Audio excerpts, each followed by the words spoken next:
Times of the Gentiles. What does it really mean? It refers to the period that began with the destruction of Jerusalem and the temple by Nebuchadnezzar and the Babylonians.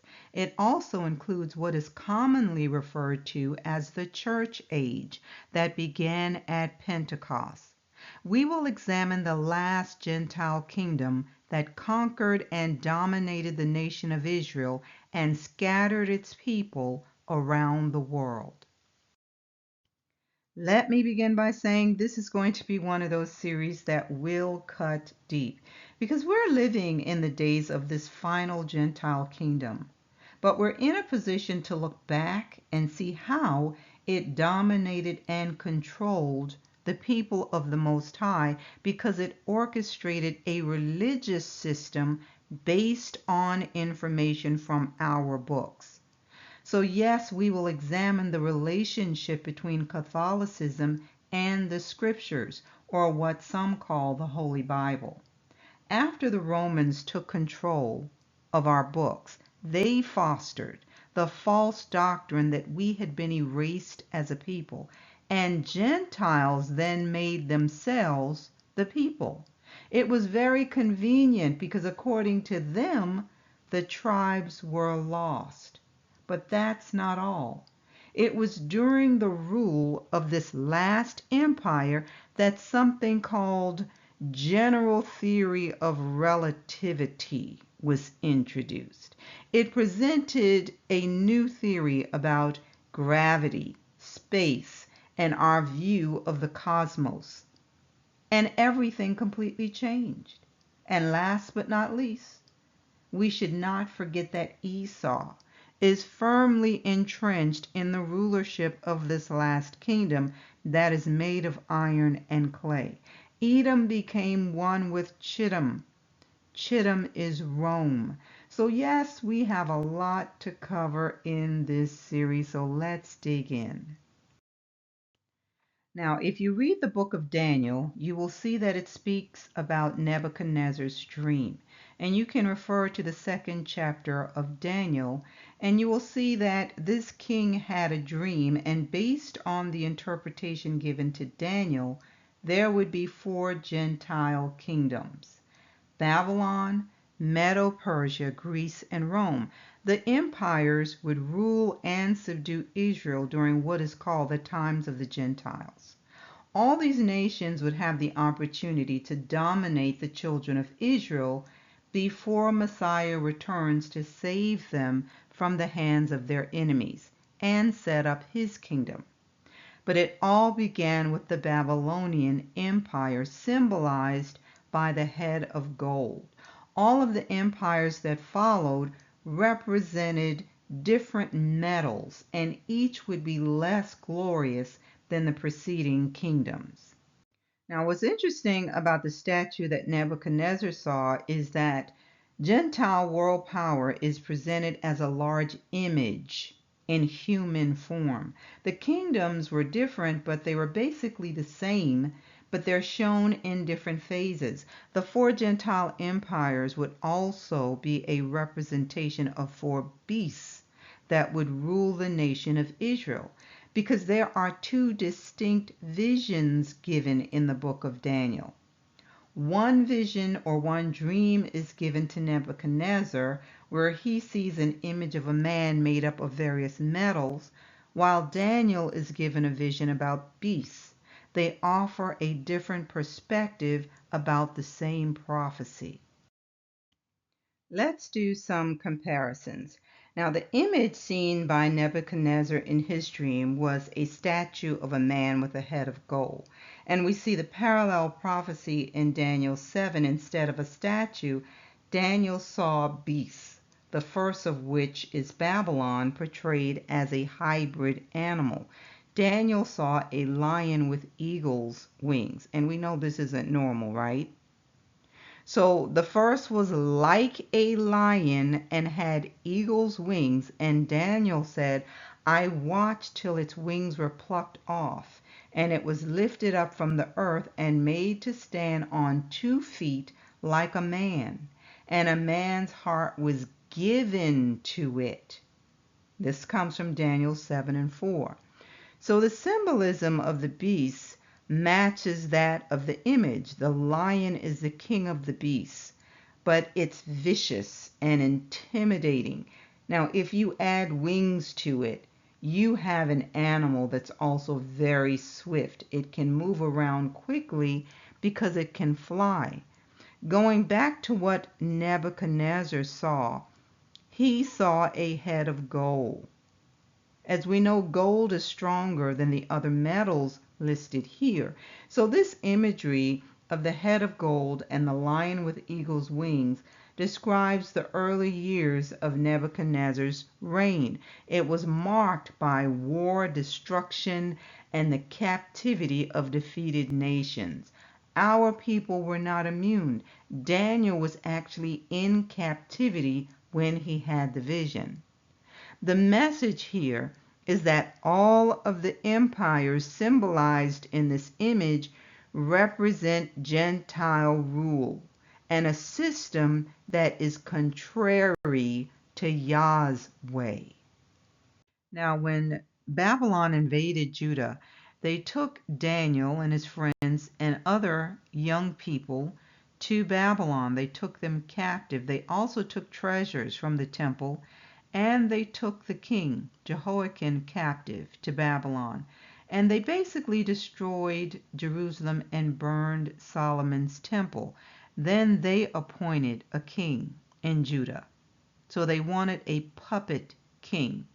So there are things that are specific to the Babylonians, and then there are traits and characteristics that passed on to the other empires that would follow. So here's a little about the king that they installed. We're talking about Zedekiah.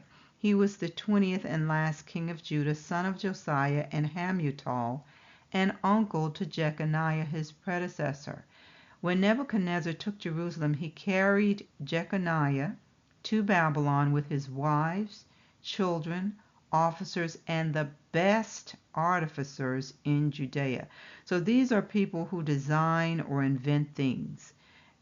They have special skills and creativity. So we can see that they took the best and the brightest. Why?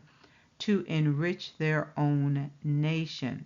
It goes on to say, he put in Jeconiah's place his uncle Mattaniah, whose name he changed to Zedekiah, and made him promise with an oath that he would maintain fidelity to him. He was 21 years old when he began to reign at Jerusalem, and he reigned there 11 years.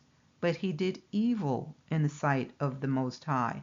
And then in his 9th year, he revolted against Nebuchadnezzar, trusting that the Pharaoh in Egypt would help him, but it didn't work. So in consequence of this, the Assyrian marched their army into Judea and took all of the fortified places. In the 11th year of his reign, on the 9th day of the 4th month, it says, Jerusalem was taken. The king and his people endeavored to escape by favor of the night, but the Chaldean troops pursued them, and they were overtaken in the plain of Jericho. So Zedekiah was taken and carried to Nebuchadnezzar. And when he got there, Nebuchadnezzar caused this man's children to be slain in front of him. And then he took out Zedekiah's eyes and then put him in chains and ordered him to be sent to Babylon. So let's go on to see what happens with the next empire. As you go on, you see that the statue that Nebuchadnezzar saw had its chest and arms made of silver, so a lesser metal compared to gold. But Daniel saw a beast like a bear. It says it was raised up on one side and had 3 ribs in its mouth between its teeth. Now, Medo-Persia was the second Gentile kingdom to rule over the children of Israel. Medo-Persia was a kingdom derived from the combination of the Medes and Persians. Persia is a description used for ancient Iran. It was established by Cyrus. So Cyrus of Persia brought Media under his control, and the Medes and Persians together conquered Babylon. But there's something else that's significant about this second Gentile empire, and this comes from Bible.org.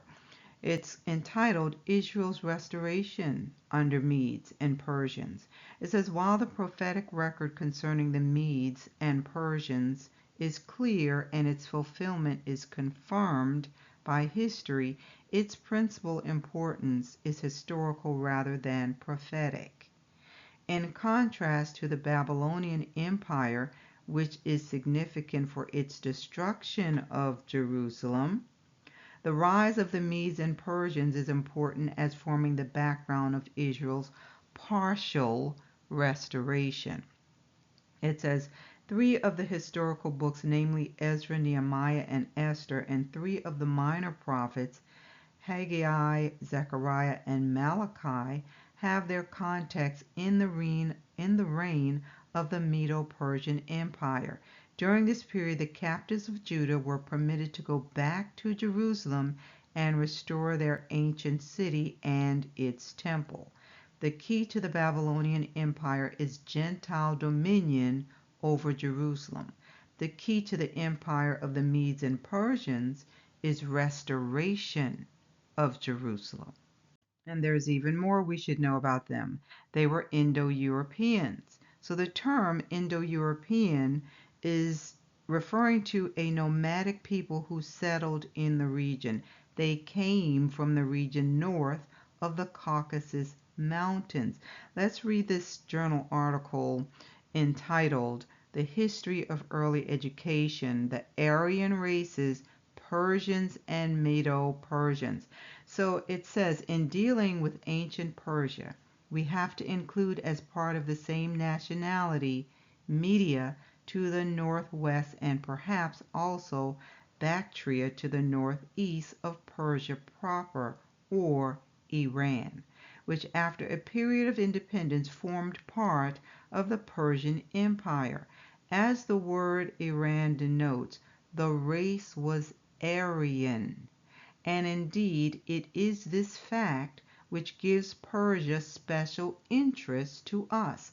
It says, speaking without minute regard to geographical limits, this branch of the Aryan race occupied the country lying between the Caspian Sea on the north and the Persian Gulf on the south, and they were bounded on the east and southeast by modern Afghanistan, and I'm not sure what this other word is, Belochistan.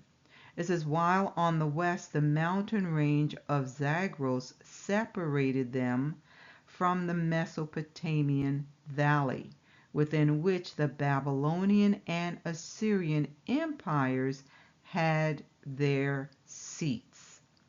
So that's also something we should know about the Medo-Persians.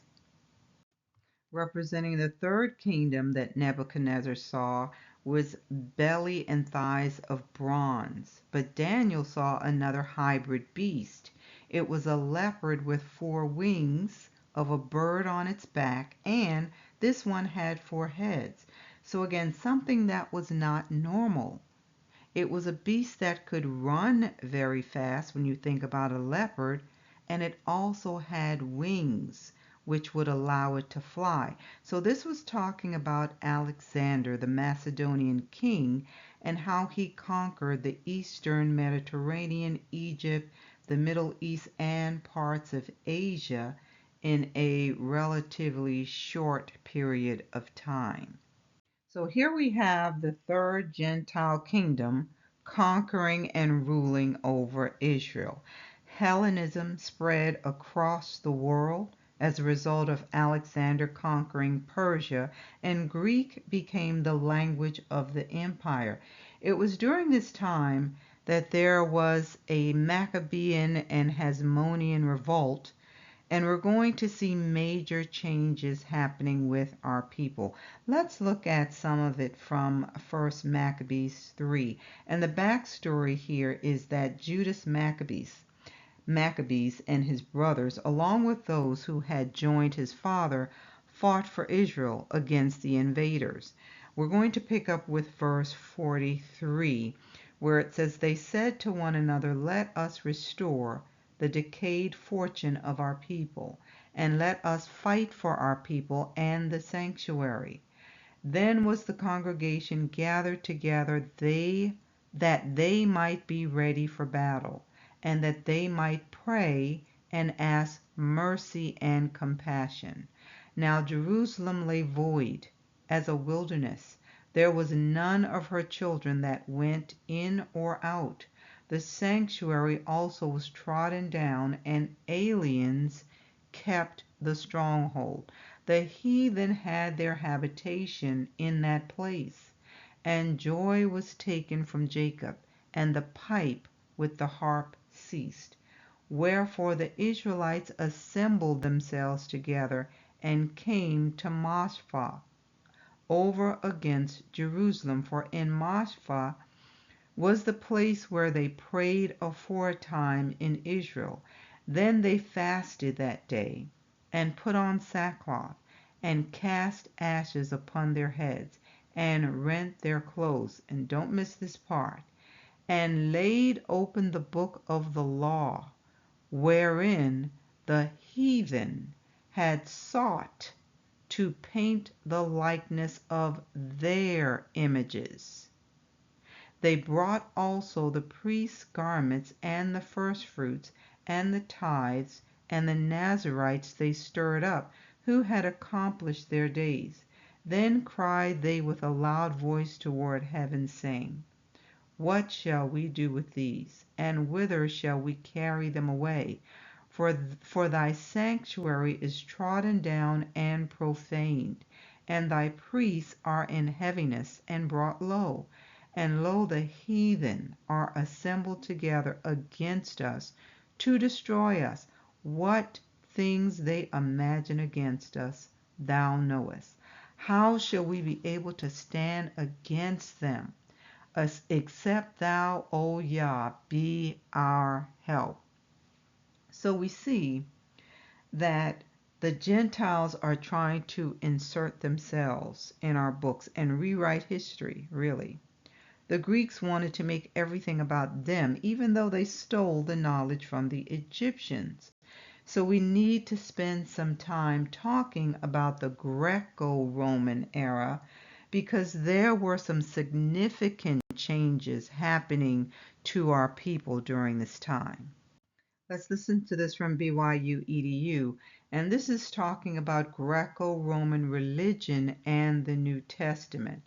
So it says the term Greco-Roman is academic shorthand for two civilizations that overlapped in space and time, that of ancient Greece during the Archaic, Hellenic, and Hellenistic periods, and that of ancient Rome during the periods of monarchy, republic, and empire.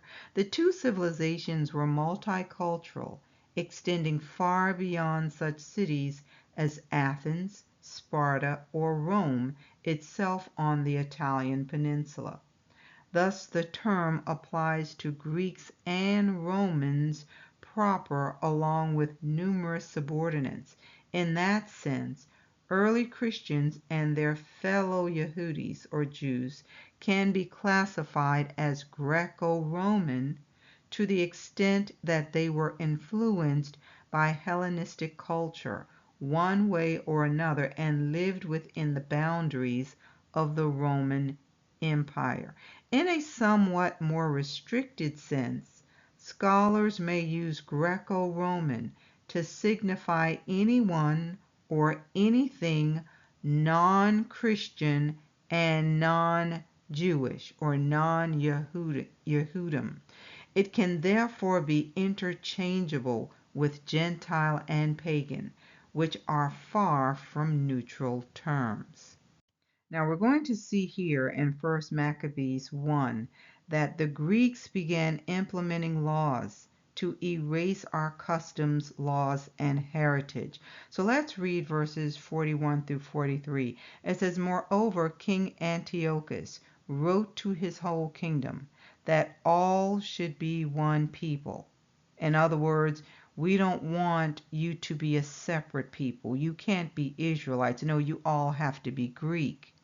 So he says, "And everyone should leave his laws." So all the heathen agreed according to the commandment of the king. Yea, many also of the Israelites consented to his religion, and sacrificed unto idols, and profaned the Sabbath. For the king had sent letters by messengers unto Jerusalem and the cities of Judah, that they should follow the strange laws of the land, and forbid burnt offerings and sacrifice and drink offerings in the temple, and that they should profane the Sabbaths and festival days, and pollute the sanctuary and holy people, set up altars and groves and chapels of idols, and sacrifice swine's flesh and unclean beasts. So he was really doing the most. He forced them to leave their children uncircumcised because he wanted to make their souls abominable with all manner of uncleanness and profanation. It says, to the end they might forget the law and change all the ordinances. This was the goal. He wanted them to forget the law and change all the ordinances. And listen, and whoever would not do according to the commandment of the king, he said he should die. In the selfsame manner wrote he to his whole kingdom, and appointed overseers over all the people, commanding the cities of Judah to sacrifice city by city. So he sent in these overseers to make sure they would commit or submit sacrifices to these pagan deities. It says, then many of the people were gathered unto them, to wit, every one that forsook the law, and so they committed evils in the land, and drove the Israelites into secret places, even wheresoever they could flee for succor or safety. So some of our people did leave, and they went into hiding to avoid submitting to the demands of the king. He wanted them to profane the temple and everything that had to do with worshiping the Most High. So we see this era was the beginning of what the Romans would later do on a mass scale to erase the nation of Israel. So we're going to look at some of their traditions, and it comes from this journal article entitled Greek Traditions, Backbone of Civilization. So we know that a lot of their traditions were passed on to the Romans, and we can see a lot of it reflected in modern times. It goes on to say, in the case of the Greeks, most of their traditions in religion, agriculture, daily life, politics, and science and technology started in the Bronze Age. This was a very creative time when the Greeks developed their identity by speaking the same language, offering their piety to the same gods, sowing the same crops, and employing the same methods of cultivating the land in raising food, building homes and temples, establishing polis or city-states with cobblestone streets, running drinking water, and sanitation. Now, where do you think they got that knowledge from? Of course, Europeans will never admit it, that they got it from Egypt. But it goes on to talk about how their early city-states had protective walls constructed with very large but tightly fitting stones with the name Cyclopean. They're referring to the Cyclops that were giants with one eye. Interesting, right? It goes on to say that the Greek gods were anthropomorphic, meaning human-like, and specialized forces in the natural world that made life possible.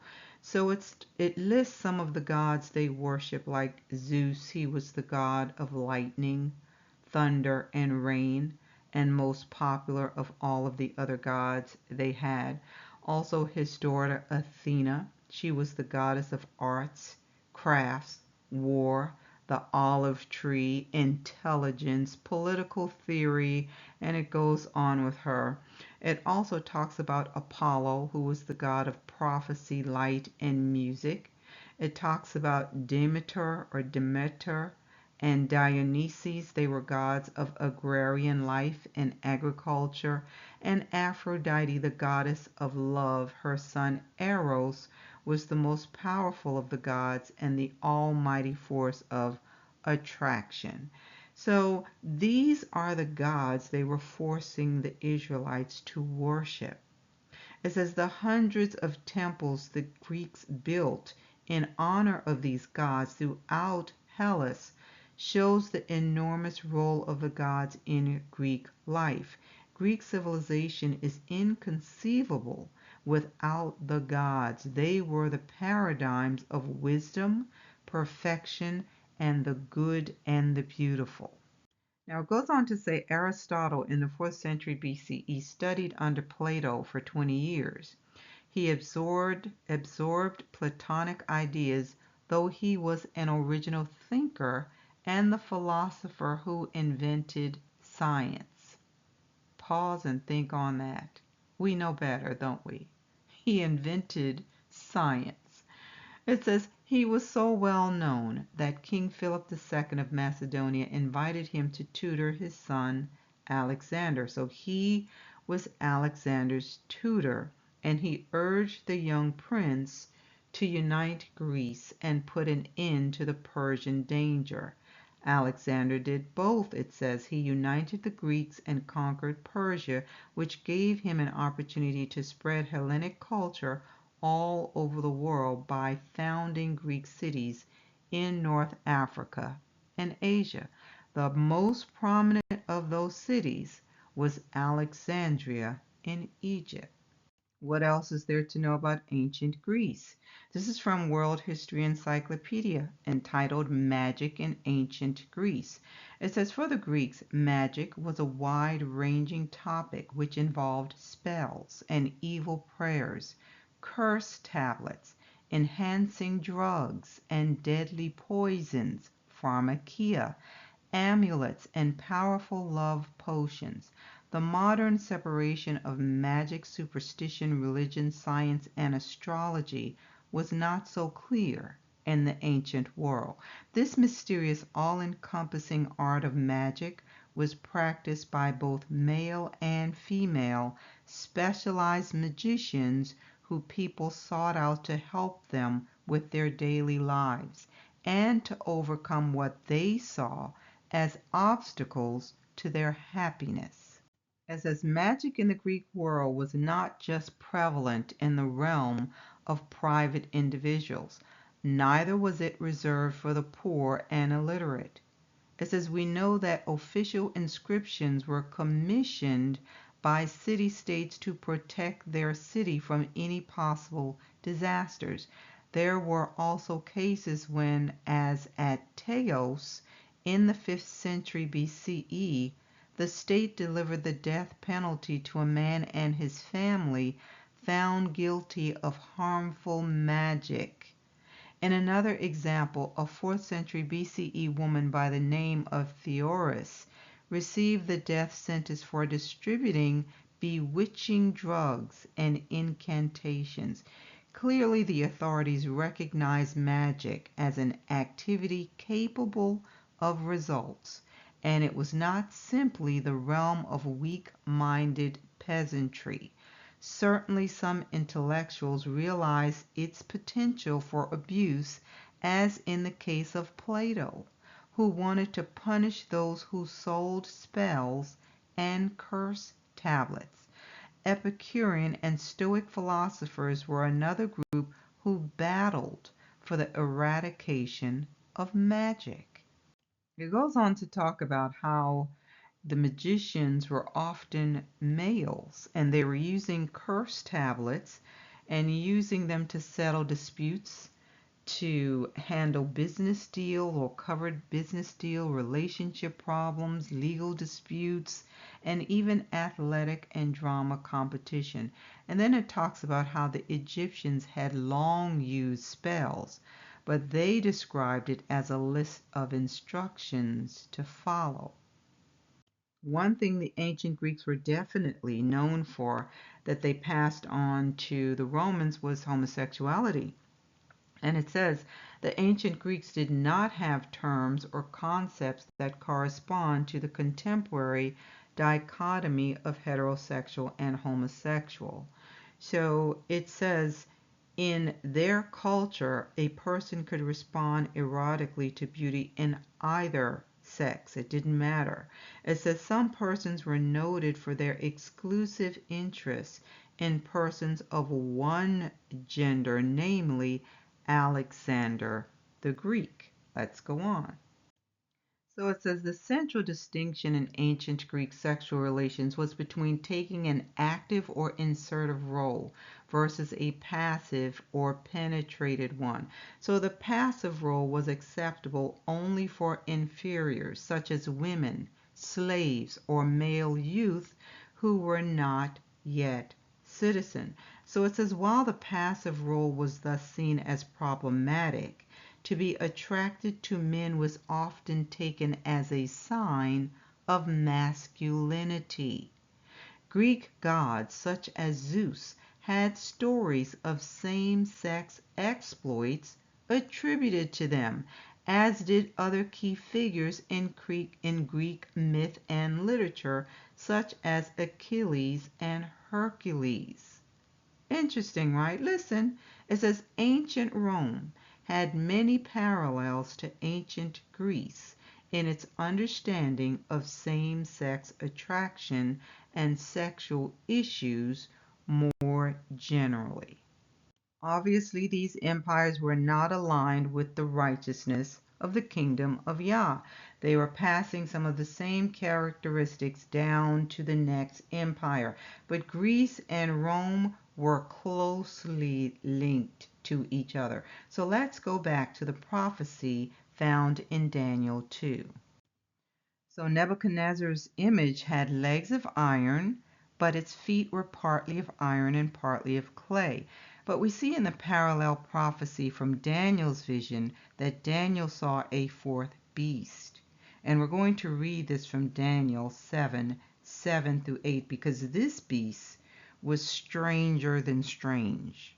Instead of saying what he saw like a lion, bear, or leopard, he could only say, "This thing is dreadful and terrible." So let's look at this. He says, "After this I saw in the night visions, and behold, a fourth beast, dreadful and terrible, exceedingly strong. It had huge iron teeth. It was devouring, breaking in pieces, and trampling the residue with its feet. It was different from all the beasts that were before it, and it had 10 horns. I was considering the horns, and there was another horn, a little one, coming up among them, before whom 3 of the first horns were plucked out by the roots. And there in this horn were eyes like the eyes of a man, and a mouth speaking pompous words." What is that? Daniel could only describe it as dreadful, terrible. How do you paint a picture of that? He didn't have anything to compare it to. But this creature that he saw, this beast, represented the final Gentile kingdom. He doesn't have an animal to compare this one to. It's so strange. So he tells us that it's different from all of the other beasts that came before it. And then he began talking about the horns. This thing had 10 of them. Now try to imagine a beast with 10 horns. But as he's looking at it, he noticed there's actually 11. There's a little one, and the little one is beyond strange. This thing had eyes like a man and mouth speaking arrogant words. This beast is the Roman Empire. So as we go on, we're going to dig deeper and spend some time talking about this stranger than strange beast. Did our people get caught up in a lot of this? They absolutely did. And that's why we were punished. Listen to what the Most High says here in Ezekiel 6:1-10. Now the word of the Most High came to me, saying, Son of man, set your face toward the mountains of Israel, and prophesy against them, and say, O mountains of Israel, hear the word of the Most High Yah. Thus says the Most High Yah to the mountains, to the hills, to the ravines, and to the valleys. Indeed, I, even I, will bring a sword against you, and I will destroy your high places. Then your altars shall be desolate, your incense altar shall be broken, and I will cast down your slain men before your idols, and I will lay the corpses of the children of Israel before their idols, and I will scatter your bones all around your altars. In all your dwelling places the city shall be laid waste, and the high places shall be desolate, so that your altars may be laid waste and made desolate. Your idols may be broken and made to cease. Your incense altars may be cut down, and your works may be abolished. The slain shall fall in your midst, and you shall know that I am the Most High. Yet I will leave a remnant, so that you may have some who escape the sword among the nations when you are scattered through the countries. Then those of you who escape will remember me among the nations where they are carried captive, because I was crushed by their adulterous heart, which has departed from me, and by their eyes, which play the harlot after their idols. They will loathe themselves for the evils which they have committed in all their abominations, and they shall know that I am the Most High. I have not said in vain that I would bring this calamity upon them. By their eyes, it says, which play the harlot after their idols. They were enticed to follow after the wicked deeds of the Gentiles. They would not turn away. They did not choose life. So we needed to set this foundation and go over the other three empires before we cover the final empire that will give us a deeper understanding of the times of the Gentiles. So if this message has been a blessing to you, please hit the like, share it. You're also welcome to subscribe if you have not already done so. We normally upload the messages on Sunday mornings at 8:30 a.m. Join me next time.